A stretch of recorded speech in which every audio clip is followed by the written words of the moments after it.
Anda selesai menunaikan salat, Anda salam, Assalamualaikum warahmatullah. Assalamualaikum warahmatullah. Dalil dan contoh ada. Apa itu?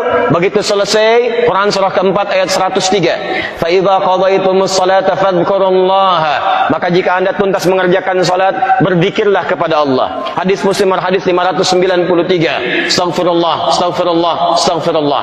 Setelah itu lanjutkan Allahumma antas salam minkas salam tabaraka ya dzal jalali wal ikram dan seterusnya sampai 597. Jadi setelah salat adalah zikir. Astaghfirullah, astaghfirullah, astaghfirullah. Allahumma antas salam. Selanjutnya berdoa dan seterusnya.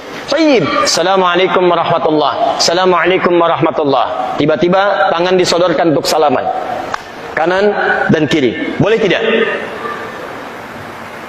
Boleh tidak? Yang boleh angkat tangan.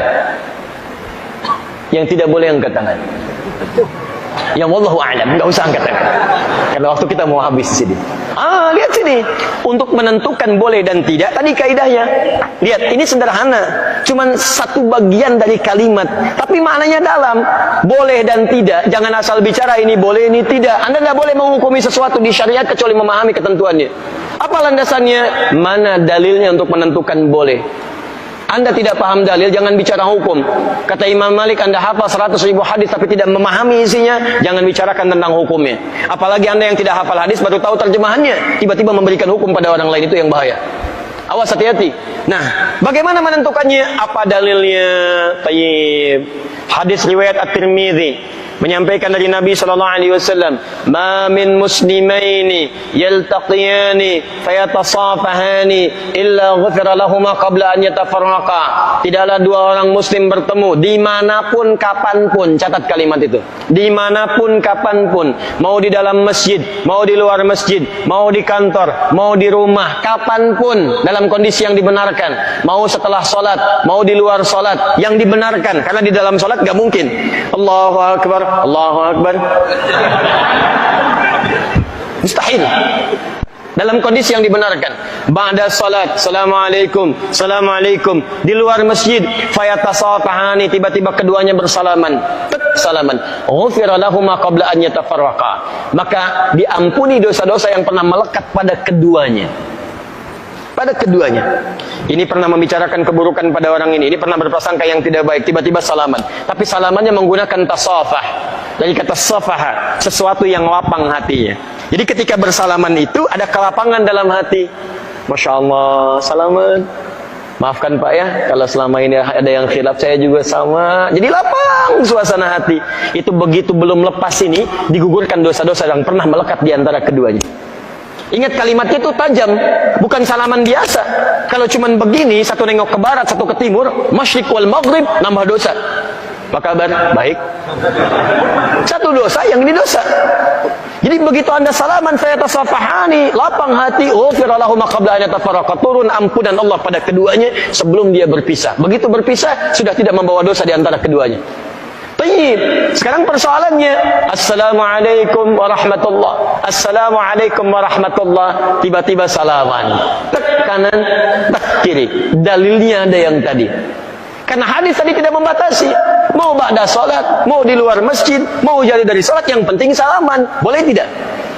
Boleh kalau bicara dalil itu boleh. Cuman persoalannya contoh tidak ada. Kaidah mengatakan kalau tidak ada contoh, ya tidak ada masalah. Yang penting ada dalil. Karena patokannya dalil ada. Karena tidak setiap kesempatan Nabi mencontohkan itu. Dalilnya ada. Tapi kaidah mengatakan kalau dalil plus contoh bertemu dalil tanpa contoh, maka dahulukan dalil plus contoh dan akhirkan dalil tanpa contoh. Paham? Jadi begitu Assalamualaikum warahmatullah, Assalamualaikum warahmatullah, Anda zikir terlebih dahulu. Astaghfirullah, astaghfirullah, astaghfirullah. Allahumma antas salam, minkas salam, tabarakta ya dzal jalali wal ikram. Selesai. Assalamualaikum akhi, Assalamualaikum akhi. Masya Allah, taqabbalallahu minna wa minkum. Assalamualaikum. Makanya Nabi selesai salat, beliau bersalaman. Sahabat mengejarnya. Ada Anas mengejar Nabi, dan sebagian mengejar Nabi, salaman mengejar Nabi SAW. Hadisnya sahih, bahkan di Al-Bukhari. Paham ya? Jadi tidak ada masalah teman-teman sekalian, tapi kita paham fikih prioritas. Kecuali ada orang yang belum paham, tiba-tiba Anda sedang berzikir, astagfirullah, astagfirullah, tiba-tiba tangannya begini kepada Anda. Anda sedang berzikir, tangan sahabat Anda diulurkan kepada Anda seperti ini. Assalamualaikum. Mana hukumnya? Menjawab dulu salaman atau Anda kemudian meneruskan zikir Anda? Assalamualaikum. Astagfirullah. Hati-hati. Setiap penghormatan pada seseorang maka kaidahnya menjawab penghormatan itu wajib hukumnya didahulukan dibandingkan meneruskan sunnah yang dilakukan. Menyampaikan salam sunnah, menjawab salam wajib hukumnya. An-Nisa ayat 86. Fa idza hayyitum bi tahiyyatin fahayyu bi ahsana minha wa rudduha. Jika Anda diberikan penghormatan dalam bentuk salam kalimat atau dalam bentuk ekspresi atau dalam bentuk gestur, maka wajib Anda meresponnya dengan yang lebih baik daripadanya. Dengan kalimat Assalamualaikum, jawab dengan yang lebih baik. Waalaikumsalam warahmatullahi wabarakatuh. Assalamualaikum warahmatullahi wabarakatuh. Waalaikumsalam warahmatullahi wabarakatuh. Menyampaikan sunnah, menjawab wajib hukumnya. Maka dalam keadaan Anda berzikir ada orang menyodorkan tangan, respon tangannya. Waalaikumsalam. Zikir, astagfirullah, astagfirullah.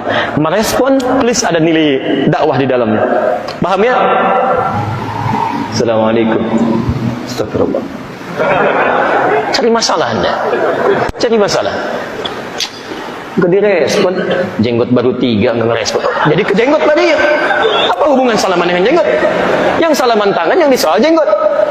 Jadi sudahlah, ya, hal-hal yang tidak penting lupakan aja gitu kan. Lupakan aja. Jadi makanya luaskan wawasan kita, pelajari dengan lebih baik dan tempatkan hukum sesuai dengan tempatnya. Sehingga setelah belajar yang biasa salaman pun mengerti. Oh, rupanya zikir didahulukan. Habis zikir saya salaman. Maka dia tungguin habis zikir. Begitu mau salaman pulang. Ya, bisa itu kan. Mungkin besok salamannya. Bismillah. Enaknya. Jelas ya?